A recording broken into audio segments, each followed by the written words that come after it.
Welcome to This Jungian Life.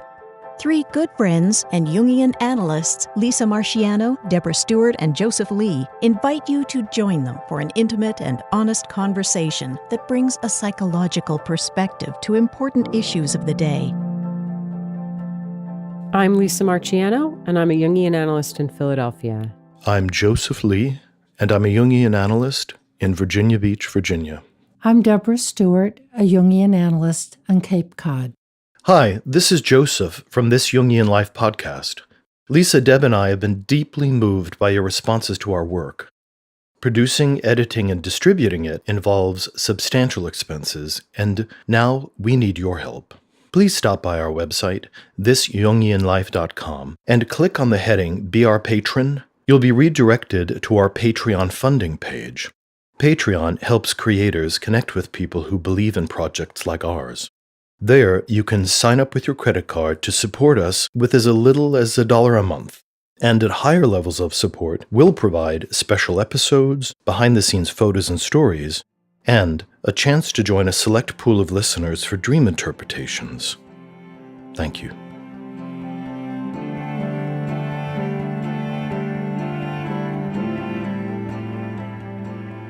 So we've been sitting around for a little while thinking about unquenchable desires and impulses, and our conversation landed on food addiction, which in one way is a national problem as obesity is rising not just across the United States, but across the Western world.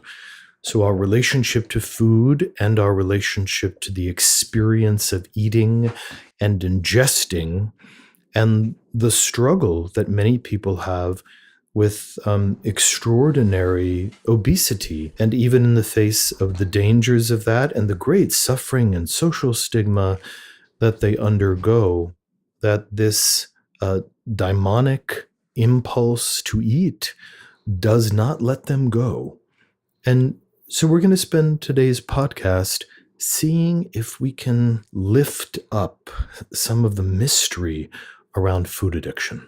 Well, first off, I think it bears just a little bit of clarification what we even mean by food addiction, because it certainly isn't, a technical term, right? Mm-hmm. I mean, this is not the same thing as being addicted to a substance. Right, and particularly because you need food to eat. Right. It just has something psychological in common with other addictive behaviors. I think that's what we're getting at, right? Sure. So someone for whom eating feels out of control, someone who may be using food to satisfy emotional needs. Mm-hmm. But I think here we're talking about obesity, and I can imagine that there are various manifestations of food addiction like bulimia. But we're not talking about that as I understand our topic for today. We're talking about obesity, right? That's, I think, the primary manifestation that we can lead on today. And in future podcasts, we can unpack other derivations of problemed relationships to food. But we're really looking at this impulse to ingest and to chew, the sensuality of food, the pursuit of food, the ingestion of enormous volumes of food, and that something in the psyche demands that even when the body is crying out, begging for a break. Mm-hmm. I mean, there is that experience of, which I've had clients heartbreakingly and in tears tell me about, that maybe they've had a meal, they feel full, and then, 20 minutes later, they're going out to a fast food restaurant and having another several hamburgers, and they're in pain. Yeah. I mean, it hurts. It's really a compulsion. Oh, it's a compulsion. And yet they feel they cannot resist the demand in some part of the psyche to do this. Mm-hmm. And this demonic force in them. And of course, we use that in Jungian terms metaphorically. Right, to refer to something in the unconscious. That will not let them go and does not care if it causes them great suffering. So symbolically, I mean, we all have to wonder, since there doesn't seem to be realistic physical hunger, although I'm sure as capacity expands, it takes more to feel sated. But I'm thinking symbolically, what's the hunger for? Where is the need? And the little cliche saying of you can't get enough of what you really don't need. And it seems clearly food is not needed. And yet there is the compulsion and the fixation as if it's about food. And what it's really about is elusive. Yes, that something in the individual is powerfully crying out to be addressed, to be sated, to be soothed.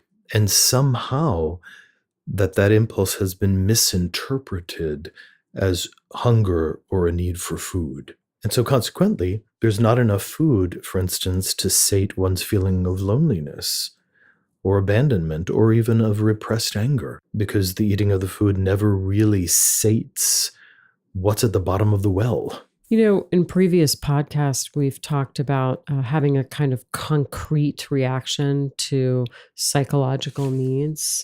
And I think that this is another case where this applies. I mean, I'm thinking about what Jung said to Bill W., the founder of Alcoholics Anonymous, where he talked about, you have a spiritual problem. You're trying to address a spiritual problem with physical spirits, but that's not where your problem lies. And in some sense, I think the same thing is probably true of many people who compulsively overeat, that they have a spiritual or let's say the problem is it's a problem with psyche. It's a problem in psyche somewhere. I mean, I think we can also think about it as an attachment issue.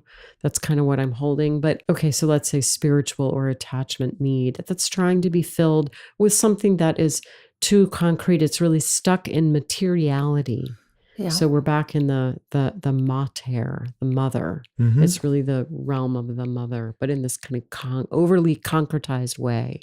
And the difference for me between, I think, alcohol addiction and food addiction is I think that alcoholics are looking for to be liberated from a sense of restraint and to have a dissolution of boundaries and an invitation for wildness and lack of restraint.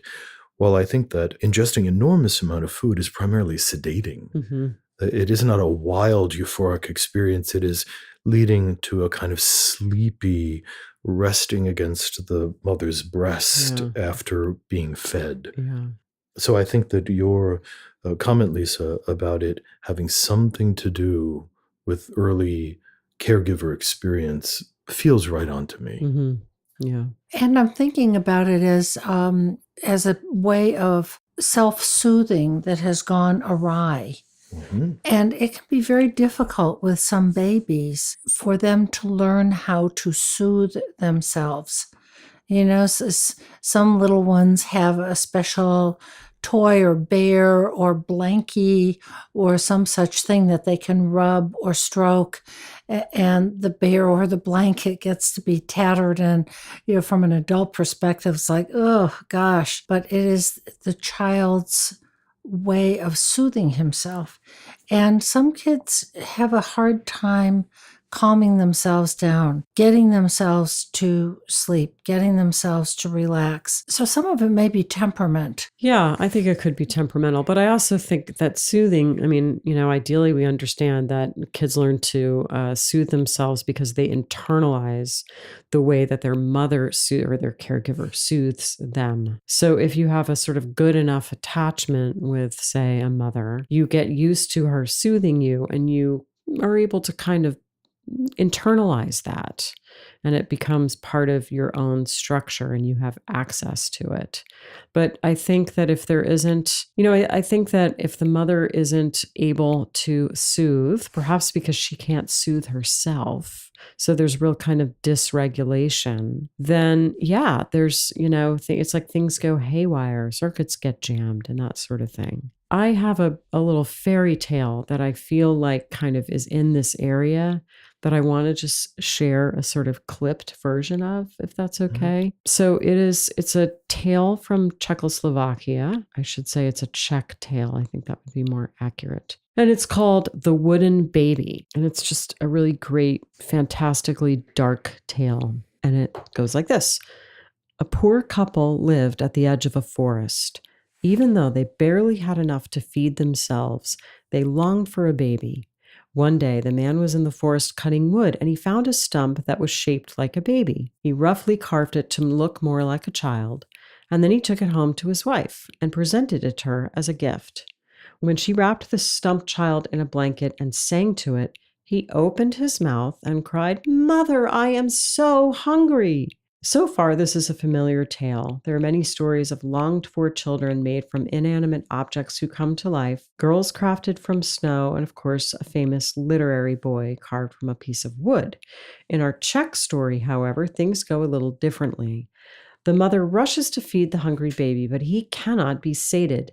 He eats and finally eats her. Then Dad comes home and the wooden baby eats him. He goes out into the world and eats other people and flocks of animals. Finally, an old woman tending her cabbage patch slices him wide open with her hoe. Of course, everyone who had been swallowed earlier in the story emerges from his giant belly unharmed. The poor couple go home together arm in arm, and we are told that they never again wish for a baby. One of my thoughts about that story as I read it is it really describes in a pretty vivid imagery a real disturbed attachment, right? Because the child is wooden. So that just tells us something about the quality of the connection between the mother and child. And I think in some ways this fairy tale probably tells us more about the parent perspective than the child, because I think as parents we can feel like this about our children. But it, I think, gives us some insight to our topic today, that there's a lack of feeling connection between the mother and child. He's just a wooden stump. And what kind of takes the place of the emotional connection is this insatiable hunger, this food, wanting more and more. I'm thinking about the reference to Pinocchio in this story about the boy who was carved of wood, and what it took for Geppetto to turn Pinocchio into a real boy. That there's something here about what is the right way to go about getting a child. The right way of getting a child is not to just make one out of a stump of wood, because you've decided that that's what you want to do. It has to come from a different place psychically, and have a gestation period, and two parents who are certainly able to procreate. So there's something very artificial in the very beginning of the almost casual. Hey, look, there's a stump of wood. I think I can make that look more like a baby. Let's call it a baby. And, it says in the story that they're so poor they can barely feed themselves. So there's sort of psychological and perhaps actual poverty as well. But this is a story of psychological poverty. Yes. And it's from that position that they try to relate to this child. And out of which the child manifests. So there's an initial situation of tremendous deprivation. And then what's born out of that is a monstrous child impulse that cannot be sated and cannot digest anything either, which is, I think, the other problem, that it'll eat everything, but it stays just roaming around in its belly. So nothing really ever gets taken in. And I think that can be very true about these kind of monstrous demands that the unconscious will make of us. That's a really good point. I think that when things are assimilated, they become a real part of us, instead of manifesting as adipose tissue, as fat. It hasn't really been metabolized. It's stored as fat. It's not used. The energy from the food is not really used. And so consequently, there's a feeling of kind of constant starvation. And there are literally some illnesses where the intestinal tract doesn't work and people do kind of waste because they can't extract anything from the food that they eat. And so there's some part of us that knows that's going to set things up. I'm going to think back to the idea of being raised in terrible psycho-spiritual poverty and how that sets a stage for now two things. One is creating facsimiles of what you think you want, fantasies in order to salve that. And then, of course, the inability to digest. So there's a way in which the the impoverished parents are also like the children, that they are trying to sate their need to be parents with something that isn't a child and never actually can accomplish what they long that for. can't be sating It either. can't ever work. But they're going to go through all this effort and struggle to attain it. So it is them. The child is the parents. It's just this derivative of that hunger. So we might say that this story, and perhaps it manifests in people as well, that the child is the shadow, the parent's shadow of how deprived they are, how insatiable they are.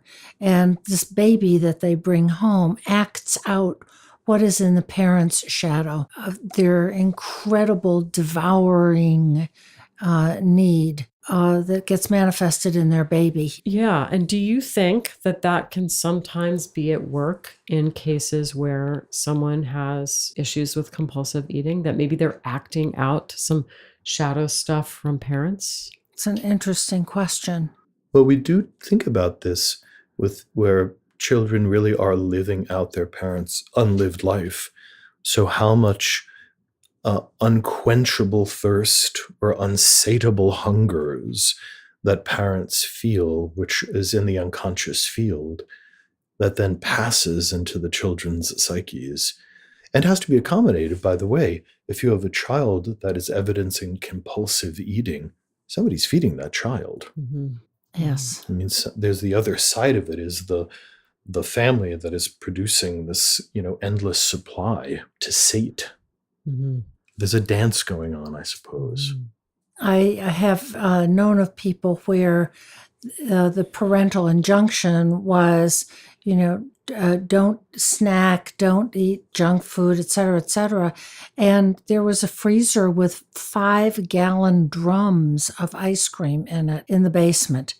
And a pantry stocked with all kinds of snacks and chips and so on. And I'm thinking that maybe there's a dynamic that starts early on of a contract, in quotes, that's established, that we won't go to really difficult feelings. We won't go to what's really going on. Instead, you can eat your feelings away, and we just kind of won't go there to deal with whatever may be happening in the family. Yes, because I think very few parents, if they're not particularly psychologically informed, would fail to consider that if they have a child who's evidencing compulsive eating, ask themselves how they are co-creating that.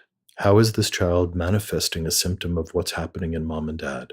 That's a very delicate question. And even with adults who may have compulsive eating, could they be acting out something that's almost ancestral?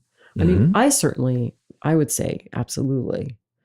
That a lot of times if someone's struggling with compulsive eating, I mean, first of all, it's very possible that their mother did too, for example, but even more psychologically, that there are issues going back of, sort of a psychospiritual poverty or a sense of deadness or depression or, intergenerational trauma or low self-esteem, that these things have kind of gotten encoded in food intake and the body. And this is how we express it. This is how we've done so often for generations. And it does soothe. I mean, I think food, there's biology going on, of course, and nobody compulsively eats hard-boiled eggs, for example.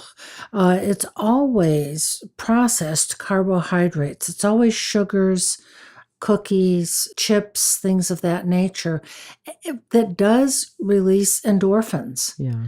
And so there is a physiological soothing effect, a kind of at least momentary state change Yes. that eating can induce as a way of burying feelings. And people talk about it, of stuffing my feelings, push it all down there with whatever the desired foods are. Yes, there has to be some kind of reinforcing feedback loop, and that the child or the young adult is experimenting with various ways of soothing or distracting themselves. And they land on something that works, and something in the nervous system does acknowledge, boy, I feel better, or maybe feel remarkably better. By the way, I think that is a similar reinforcing loop with pornography, is that people really do fall into a kind of trance. And it's a very specific neurological and neurochemical state that being in a constant state of sexual arousal produces, that actually feels a little drunken to people, which is self-reinforcing. So absolutely, eat enough muffins, you're going to fall into a kind of warm haze for a while. Yeah. And of course, then it doesn't last. And the wooden infant inside of us begins to cry and fuss, and we become agitated. So I think that's similar with all addictions. As the addiction is somehow restrained, for whatever reason, that almost immediately, as soon as that begins to be unmet, people become agitated.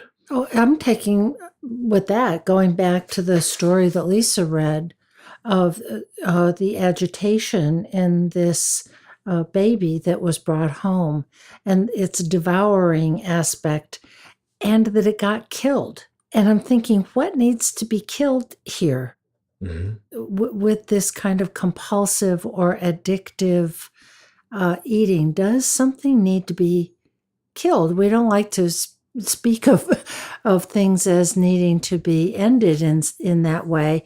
But there is something in our psychic bones, as this tale illustrates, and maybe something needs to die. Well, I have a fantasy as you're saying that this old woman finally just took a knife and sliced the belly open. So this is an image of the feminine that is no longer in the mother. She's beyond the mother complex. She's a crone. She's a crone.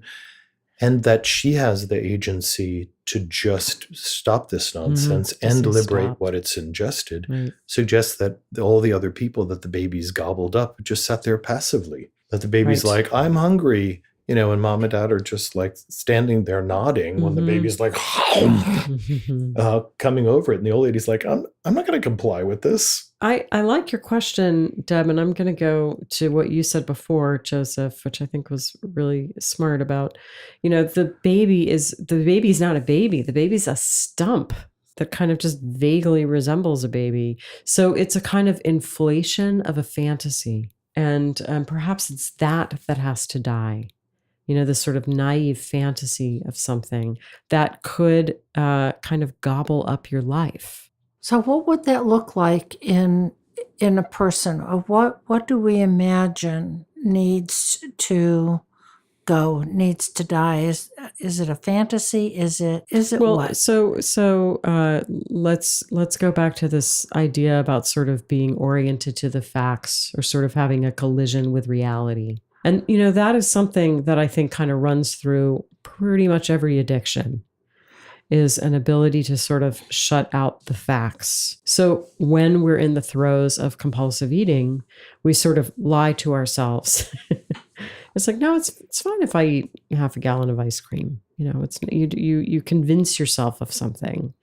And so, so believing that this stump is really a baby, in a sense, is sort of an illusion. We have an illusion that something is that can't possibly be. It can't possibly be okay to eat a gallon of ice cream every day. And coming back, when you were talking about the initial distortion, that the old couple can't have a baby, and there's a failure to adapt to that reality. But there's a longing there, that the archetype of parenting is nagging them, or worse, possessing them. Now, we see this very intensely in couples that will almost bankrupt themselves to pay for various kinds of fertility options. And I feel very sympathetic to all of that. But having worked with clients in that situation, there is a sense of possession around this archetype of parenting. We could fantasize about that with the fairy tale, but that same idea of there's something I must have as an experience, and I cannot give it up, but it cannot be realized. So where does that go? All that libido. I know it may seem like I'm straying from the issue of food addiction, but I'm trying to drink into the wisdom of the fairy tale, hopefully, that something happens before the hunger that sets the stage for the hunger. And so I find myself just fantasizing about the original archetypal longing in the fairy tale, which was to be a parent that could not let them go and could not be managed. It could not manifest. Couldn't hold the tension. Couldn't hold that tension. And so this other monstrous impulse is born out of that. And I'm thinking about so many fairy tales that start out with there was a king and queen and they longed for children. So the theme of infertility is used in fairy tales to symbolize some kind of generative failure. Something is missing in the kingdom, the psyche, that fails to be generative as imaged by a baby. And that's what I'm thinking about in this tale is something was wrong to start with symbolically for the parents. And then they went about it in the wrong way and created something monstrous. If I can sort of jump in there with translating this back into kind of sort of neurobiology for a second, this idea that there was an unmet need, there was a longing, and that it couldn't be held, it couldn't be tolerated. It was like there was an inability to, there was insufficient affect regulation, if you want to put it like that. And that is an environment in which disordered eating can occur. So we're sort of reading into the fairy tale here, but the parents couldn't manage this experience. They had to kind of retreat to this fantasy. And if we think of the fairy tale in the same way we think of a dream, the fairy tale, like a dream, does bring us to a proper conclusion, which after being eaten by the child and sliced out of its belly, the old couple said, we don't want to have kids anymore. Yeah. We're good. Which in a sense may sound comedic, but also that is what needed to happen. That whatever that possessed... kind of depressive position, like I can accept this. That I just can't have this. Yeah. And I'm going to stop clamoring, clawing, willing to destroy everything to pursue even a grotesque approximation of it. And I'm just wanting to remind listeners of what we are very familiar with, which is that we're not demonizing parents, because in fairy tales, as in dreams, all parts of all the characters are often thought of as one psyche, one person. So we're talking about one's inner parents and the inner villagers who got eaten and the inner old woman who finally just says, this is enough of this. That all of those are symbols or out pictures of parts of the psyche. And even more kind of extraordinary, Marie-Louise von Franz felt that fairy tales were vestigial perceptions of the maturation of the collective psyche of humanity. That she actually really bristled at the personalization of fairy tales, which we're doing and we enjoy. But she might have said that there was a collective problem about what to do with infertility, and that the collective psyche of humanity is generating these symbolic themes to try to help human beings or respond to how to manage this, and that we all participate in this potential medicine for this problem. Well, what is the medicine for the problem? We have all had clients, and we know people in our personal lives. We've had colleagues, all kinds of people who have had a real problem with food, whether we want to call it compulsive eating or a food addiction or an eating disorder or all kinds of other ways that it gets imaged. What do we imagine the medicine is? I like your terminology, Joseph. What's the medicine for this? I think that it should be plural. the medicines for it, because I think any psychic situation is so nuanced and so unique. So I think that if we stick purely in a Jungian perspective, that we need help from that larger part of ourselves, the self, this idea that there is some part of ourselves that is wiser, more ancient, more instinctive, because, by the way, wolves don't become obese. I mean, there's an instinct that tells you when you're done eating that somehow has been thwarted or bested, that some part of us has a solution, which will probably come in the form of an unexpected image, accompanied by a feeling. So in terms of another one of the medicines is, I would say, it's the relationship. The relationship creates a container in which difficult feelings can be held, and we don't have to run away from them, because we're sitting with another who is holding us fully in their attention and being with us in this very kind of raw, vulnerable place.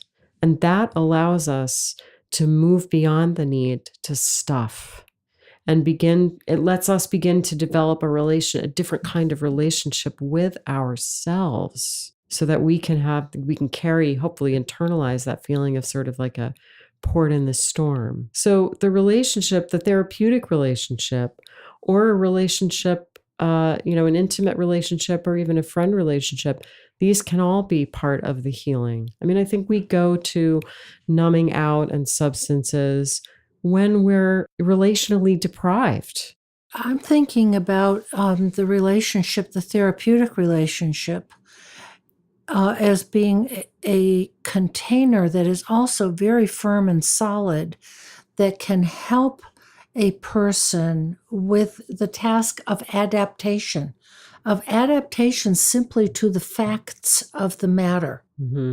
Yeah, that so this much excess weight is just plain unhealthy, and what are the likely consequences down the road of continuing this pattern, and to be able to face the feelings of this is the truth and I have not made a good adaptation to reality or to my inner world, that I've adapted by soothing myself with food instead of in some other way. So there's a firmness there. It's not simply the support for the feelings. It's support for the feelings so that they can be articulated and behavior can then be confronted through the lens of reality that can now be tolerated. Because there's someone with us. Yeah, and we might say the same of an addiction, let's say to alcohol or drugs, of this is not sustainable if you're going to live a purposeful, meaningful life on this planet. Those two things just don't go together. So that kind of clarity, I think, does come in and out of people's lives who are suffering with morbid obesity. Many of them are highly educated, they're thoughtful, they're thinking about their problem. So this admission of failure to adapt or failure to accept the innumerable strategies. I mean, somebody who's overweight knows more about diets than anybody else. Yeah. They've read every book, Yes. they've attended the meetings, but there's a way in which something isn't either mobilizing inside of them or something hasn't shifted around it. So yes, it's holding the relationship. I think that's why Overeaters Anonymous can sometimes be healing for people, to be in a community where all the stories can be told, because there is so much secretive shame. And shame in eating is enormously powerful, Yes. like shame in any other form of problematic behavior. So puncturing the neurotic isolation and being able to hear people confess and not melt into a puddle and tolerate confession. But relationship is different than that too, Okay. right? Because I'm really talking not about just being with other people and having them hear your story, but having an attachment with another person where you know you're important to that person and they're important to you. So that you matter. Yeah. And that you are of value, and that you actually experience yourself as valuable, which is often, I think, a real challenge working with clients who are addicted, that we might have a tremendous amount of feeling and value for them, and they can't digest it. It doesn't seem to get in them or to be real to them until magically, hopefully, at one moment they get it. And then something can change. So we have to see ourselves and experience being held and nurtured. Yes. In a relationship where there is acceptance, and that the person can realize that this is a non-judgmental container that has feeling in it, a nurturing and warm, we call it eros feeling. And then the person can maybe do that for himself or herself. What does it take to nurture? What do you really need? Versus just indulging in compulsive eating or shaming yourself or having experiences of shame that feel punitive and degrading. That the middle ground is self-care and feeling that you're worth caring for. Well, it's sort of like having right relationship with nourishment. Yeah. Right? Because if we didn't feel adequately nourished, and I mean emotionally nourished, let's say, then we may try to compensate by kind of filling up. But it's not, as we were saying, it might be sort of temporarily soothing to eat a ton of muffins, but it's not really nourishing. So it's being able, and I think that has to do something, if we're going to kind of take it to this archetypal place of being able to access the mother, that not the too good mother who's going to just stuff muffins down her face, not the negative mother who's going to withhold food, but the mother who's going to be genuinely warm and nourishing, the sort of inner mother. Right. And establish some healthy kinds of parameters. No, you cannot have ice cream for dinner. Tonight we're having some chicken and some this and some that. And then after dinner, you can have some ice cream. So internalizing a regulating figure. Right. A regulating figure that is operating for the child's own good. It's not good for little Bobby to have ice cream for dinner. So I think this idea of inner objects and how they can function is essential. I want to come back to an idea for the fairy tale that also I think is so important and very unique to Jungian work, is that unimaged impulses are much more elusive. They compel us, they push on us, they make us feel things, and it's as if they're reaching out from the dark. When we image them, then we have the capacity, as you had said, to have a relationship with it. So one of the things that happens in the fairy tale in terms of, carving the wooden baby is that the unquenchable hunger inside of the parents is made visible. So if I think about, a client who is possessed by eating food, instead of being a monstrous baby, that they can have a monstrous baby inside of them. That they have to learn how to deal with. And there are any number of archetypal possibilities around that, but having a monstrous baby is more encouraging. So in that way, carving the baby and giving it form and then imagining it into life, really seeing its negative impact, and then leading to the fact of this has got to go. This is, now that I see that I have been a monstrous baby. And I don't say that in a denigrating way to anybody, but this is sometimes one of those searing analytical awarenesses that one has been living like a monstrous baby, and that it's going to take everything from us because the archetypes don't care about your human life. The monstrous baby doesn't care whether your body is destroyed or you can't walk or you're isolated socially. The monstrous baby just cares about what it cares about archetypally. And it doesn't grow and it doesn't develop. It just continues to be a monstrous baby that is never sated. And it really is like like a GIF on your computer. It just plays the same story over and over again and does not change. And when our poor bodies are used up by the archetype, it's still alive and well in the collective and is not mourning. It's just being exactly what it ever was. Like a virus. Like a virus. I'm wondering, because I'm curious what we'll find. We have another story about an insatiable child. Mm-hmm. And I'm wondering, it's very different and has a very different outcome. And it has some similarities and some differences.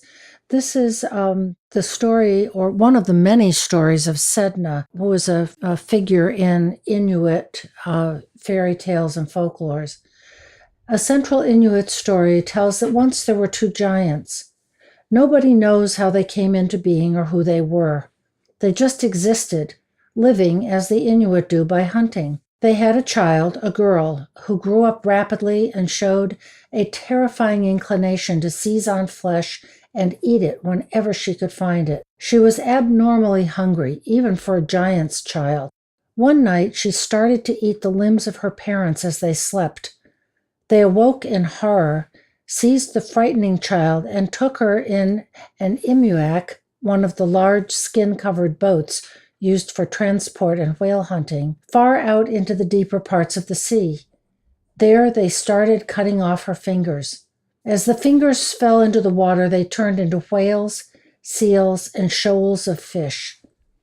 The giant parents became even more frightened by this, so they threw the child into the sea and paddled themselves home as fast as possible. The demon girl living under the waters became Sedna, the great mother of all sea creatures.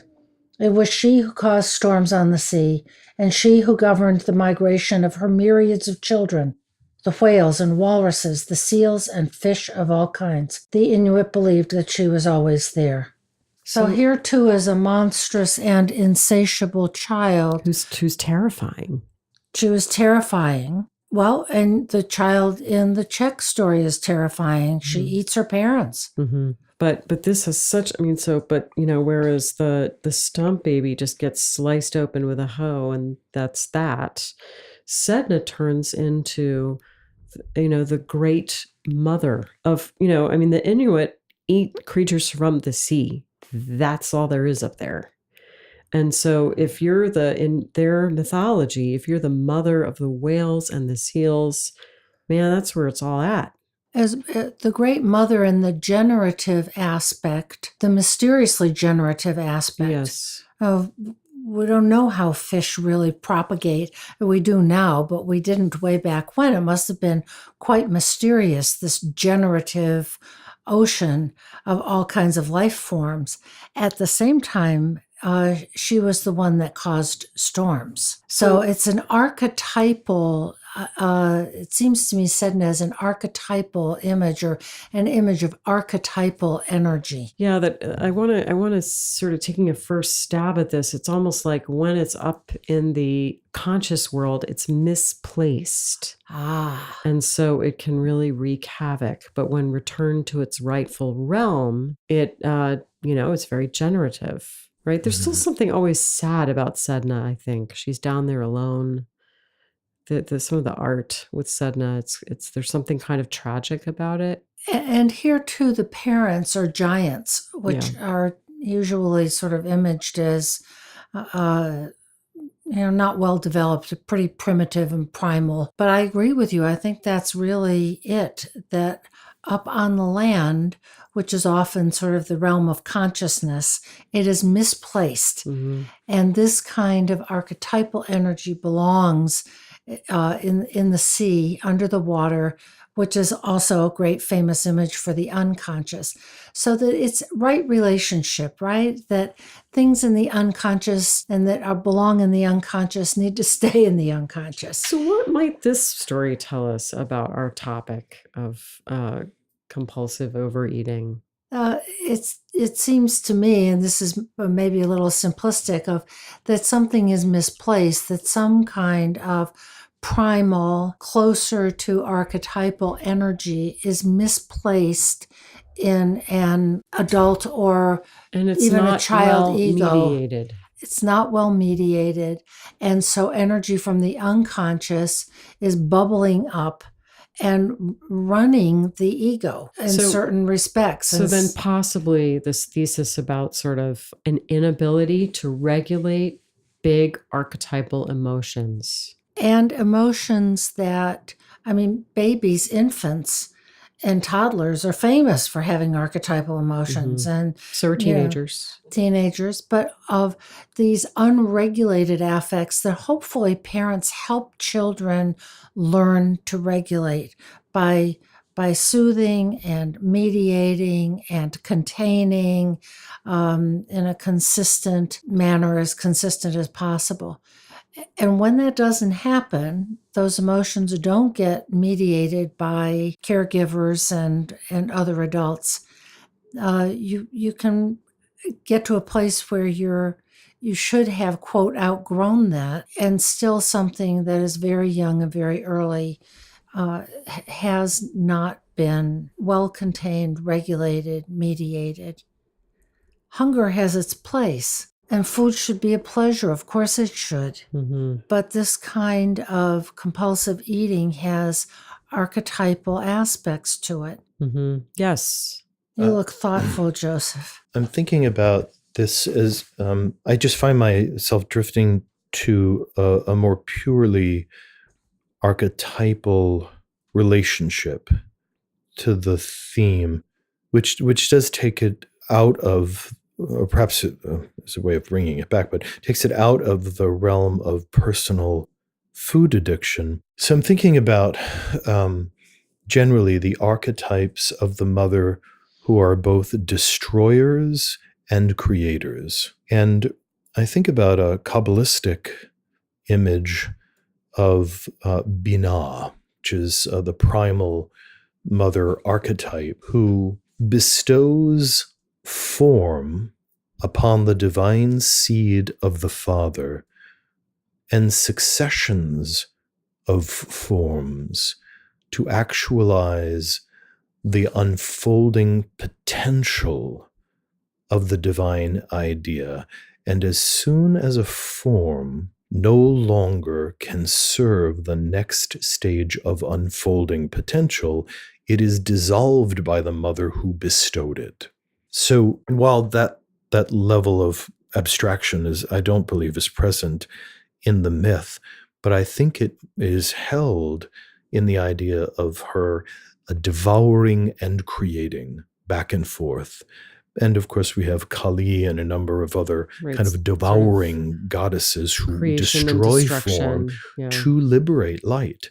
And Shiva is also the destroyer, whom many adore as the great liberator. So if we anthropomorphize Sedna, it becomes really complicated and hard to know what to do with. But as a universal principle, I think there is a dance between those qualities that I'm just kind of sitting with. And I think, we're rolling with our unconscious wisdom. So I'm asking myself that if Sedna is this creator and destroyer in the form of the mother, is that related to the idea of food addiction? And I remember someone, this is a 40-year-old memory. I was talking to an old friend of mine at the time about compulsive eating, actually. And she said, don't you realize that the impulse to eat when it's very, very intense is related to the impulse to create? And at the time, I did not understand what she was saying. And I kind of nodded my head and had a little story about it. But clearly, I remembered it for 40 years. So eating, ingesting food could be some kind of attempt to create on an archetypal level, which the body cannot actually manifest, but could be somehow being held in that story in a way that feels quite mysterious.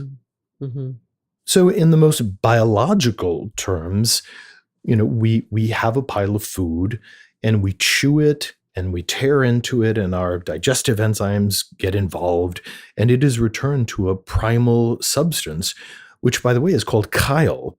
That actually there is this kind of wet, oily substance that your food is supposed to achieve in your intestinal tract in order for your little villi to absorb it in. And in that way, food and the impulse of the great mother Sedna is returning things to the primordial soup out of which things are differentiated and out of which the body then differentiates itself. Now that seems like a far stretch, perhaps to somebody who's overwhelmed with eating, disproportionate amounts of food. But it's not a stretch when we think that certain archetypal patterns can possess people and they can feel like they are devouring old forms and returning them to a primal soup, and they get stuck in that place. I'm going in a little different direction. I have this thought about eating as a communion with mortality. Oh my.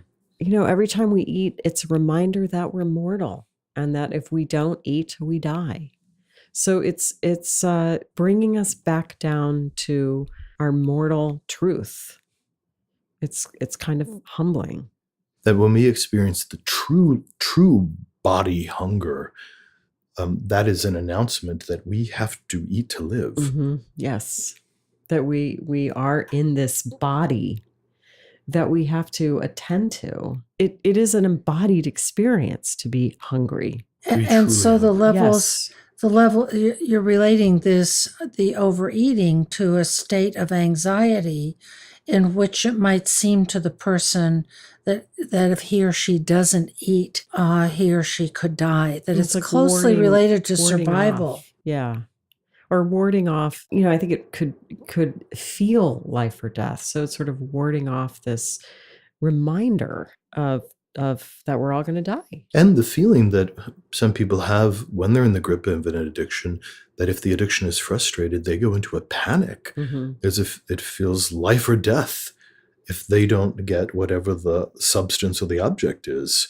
And people can have this enormous eruption of agitation and panic and feeling that they're going to die if they don't get it, whatever it is. But I think that's almost like a false approximation of this true communion with our mortality, which one would have to, is beneath the idea of panic and is much cleaner. Oh, yes. Yeah, definitely. Like hummingbirds don't seem in a panic as they're approaching a flower to drink from it. It's just a fact that they're hungry and there's a flower and they know how to extract it. I'm wondering if that's a good place to leave it for now and move on to a dream. Let's do it.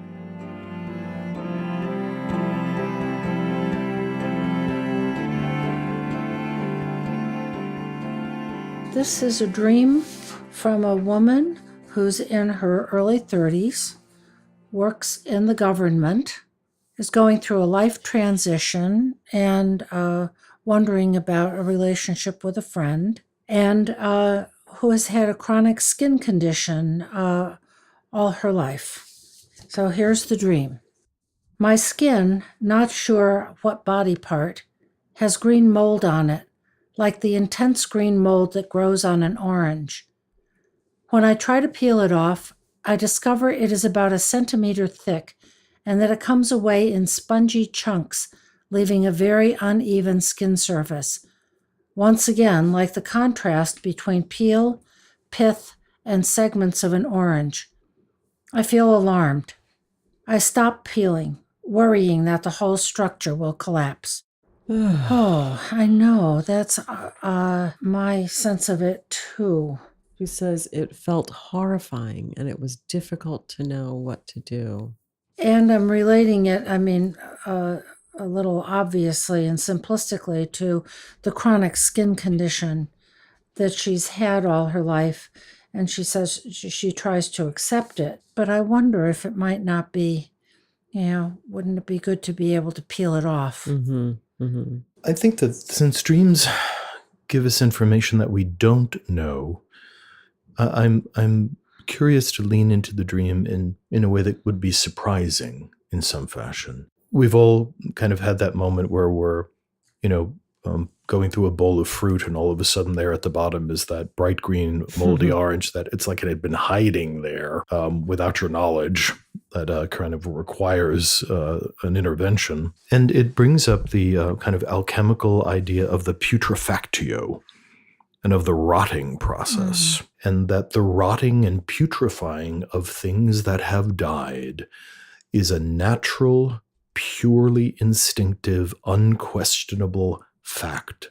And not only is it a fact in the world, which is so ubiquitous we don't even think about it. You put mulch around your plants, and that's a putrefactio. It's dead wood that's going to rot down into soil at some point. And in the same way that there are psychological factors that die and rot, and that there's a process around that.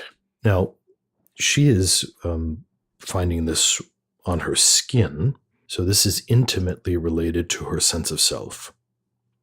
That something on the surface of the dream ego is without her permission and due to some organic process rotting, and that she is decisively separating herself from it. For instance, it could be a dream where she notices that and she decides to just lay down and let it run its course. But she's interested in grabbing hold of this centimeter thick substance and peeling it from herself and seeing what's underneath. So she's curious about this, and she has some agency to get involved in what's going on inside her psyche, even though she might be deeply distressed in the dream. And even though at the end she says, I feel alarmed, I stop peeling, worrying the whole structure will collapse.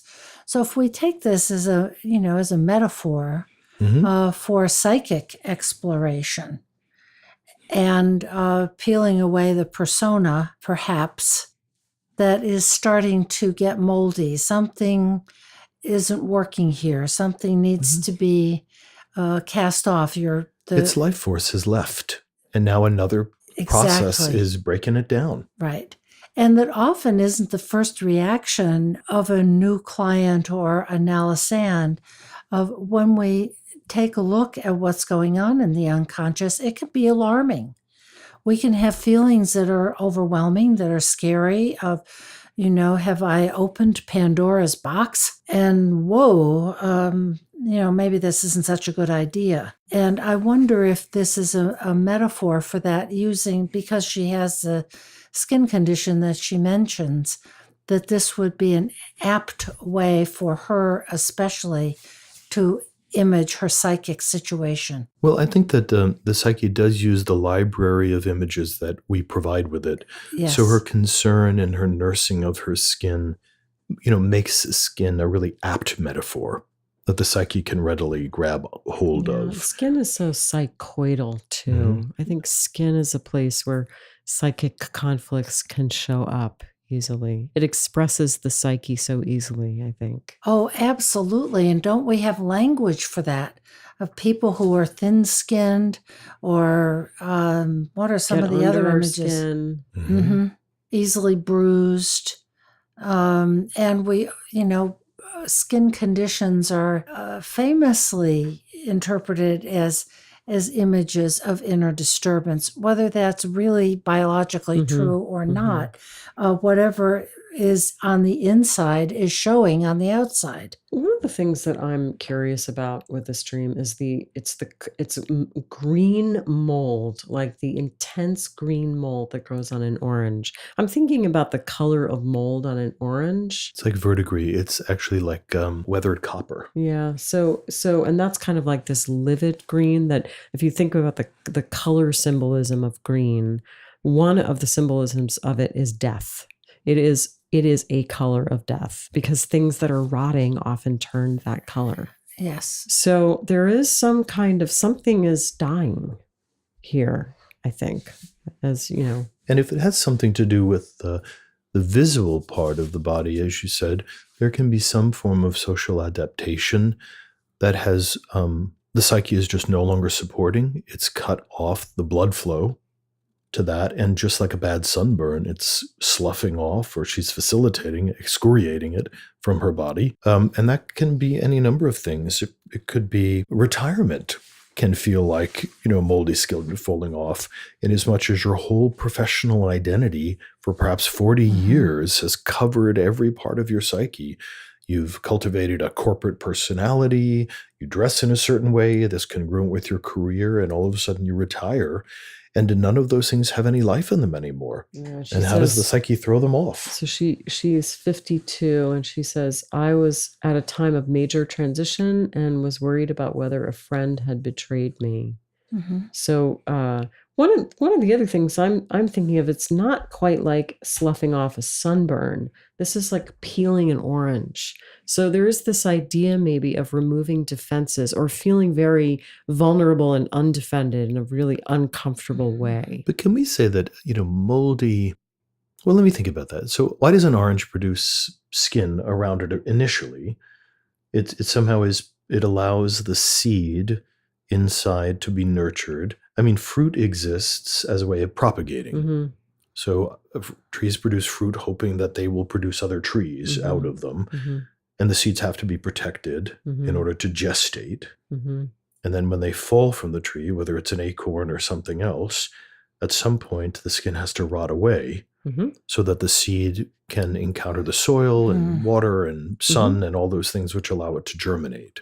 Well, that's a hopeful note to sound, and one that feels real, that although the dream ego is horrified by this, something else is happening that could be generative. Something wants an opportunity to propagate, to grow something new. If we take the image of the orange as a metaphor for the death and rebirth process here. But at that point, when we talk about it that way, her peeling the skin troubles me, because there's an organic process that has to happen in order for the seed to be prepared to germinate. I remember when I was a little kid, we would take our milk cartons and fill them with a little bit of soil, and you'd stick a lima bean in it, and you kind of grow a lima bean. Well, if you dig up the lima bean every couple of days, it's not going to grow and you're going to kill it. That there's a certain secret that has to happen under the soil. A secret has to happen underneath the rotting that needs to emerge as part of an organic process. And so when she peels it off and there's uneven skin, like people picking off a scab before it falls off naturally, there's a healing process that is no longer protected. Yeah, maybe, but this orange is well underway of being rotted. Like there is an organic process it's covered with mold, and that is, there's some kind of process that's already happening. So are you feeling that peeling the layer is helpful? I mean, I'm just not sure that it's bad. Let's put it that way. It might be. I think what you're saying is it premature? Yes. It would have fallen off at some point. Yeah, and that might be, related to whether a friend had betrayed me. The sense of kind of being exposed prematurely, being exposed in a way that makes us feel very vulnerable. But isn't that kind of what we tend to do from an ego perspective? Of sort of like, oh, yuck, this is terrible. There's a moldy place on my skin. I'm going to fix this. I'm going to just peel it off. This can't be right. Versus the letting it be, of what's the right relation here to this problem that she has in the dreams imagery of something is moldy on her skin. Is it a good idea to peel it off? Or is it a better idea to let a natural and more organic process take its time and have its way? Now, I'm going back, though. I feel like I've been a little seduced by the ego's association with an orange. Okay. That didn't happen in the dream. She said it was like an orange. So let's go back and say you look at your skin and your skin is necrotic, which happens, like people with diabetes. Their toes turn black and they die. And other kinds of really frightening things happen, that when the blood flow stops going to a part of the body, it actually turns green and black and it falls off. So the orange, I think, kind of misdirected me for a little bit, but we're talking about a necrotic process. Now, I used to work in the burn trauma unit of a level 4 trauma hospital. And when somebody has a terrible burn, that the skin has to be scrubbed off. Oh God. And now they're not awake when that's happening. Just so you don't have to feel too cringing. They sedate them. But if you don't take all the dead skin off, there will be horrible scarring. So what she's doing could actually be a very important abrading process or debrading, that she actually has to take all the dead skin off. And yes, it's raw and it's uneven, but you're going to have an infinitely better healing process if you get the dead skin off. I think you're onto something there. This might be a process that needs to happen. I mean, that seems to be what we're wandering around. And that she has to co-participate in. Like if the body was just naturally left to do whatever it wanted to do after a terrible burn, the body wouldn't tell you to scrub all that skin off because it hurts. It would actually tell you to leave it alone.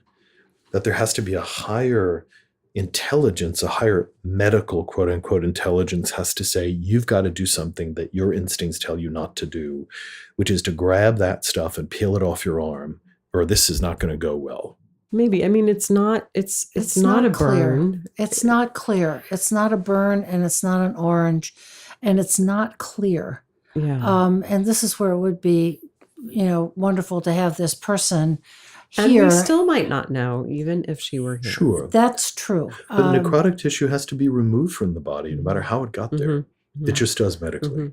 Or else the body will become septic. So her impulse to get it off. Yes. We're just dropping it in. It really has to. It's really speaking to you that this is healthy. Yes. And I suspect that it is because there is something that's dying and decaying, and we know when that happens in the psyche that something is getting ready to be born anew. That there's some kind of growth process or that usually what happens after something rots usually is there's a rebirth, and she's worried about a real death. She's worried the whole structure is going to collapse. But she needs to co-participate in it, is the thing I'm thinking about, is that it is contra naturam. First of all, it's contra naturam, or against nature, to be conscious. And so there are certain alchemical operations that the individual, the alchemist, has to initiate. So I think her instinct. Talk about torturing the matter. Yeah, she's got to do something, or else this is going to be a problem. She's going to get really sick, and even though she's afraid, again, whether it's the structure of the skin or the structure of her body, is it going to be there, or the structure of her ego, or the structure of her defenses? Because when you debrade skin and you're down to this raw lever, an old defense is gone, and now you've got this other big bag of skin container. And it's fragile. It's very fragile and has to be really babied, by the way. I'm aware that her feelings are, it was difficult to know what to do. Yeah. And haven't we been there too? Oh, yeah, of course. We're in the same field as the dreamer, where we're also wondering, what is the right thing to do here in the language of this dream? Well, I have to tell you that now that I'm kind of orienting to it in a medical metaphor, I think it's not unclear what to do in terms of that skin has to get off. But what the skin is a metaphor for is mysterious. Okay. You can't excoriate your whole life or debride your whole life.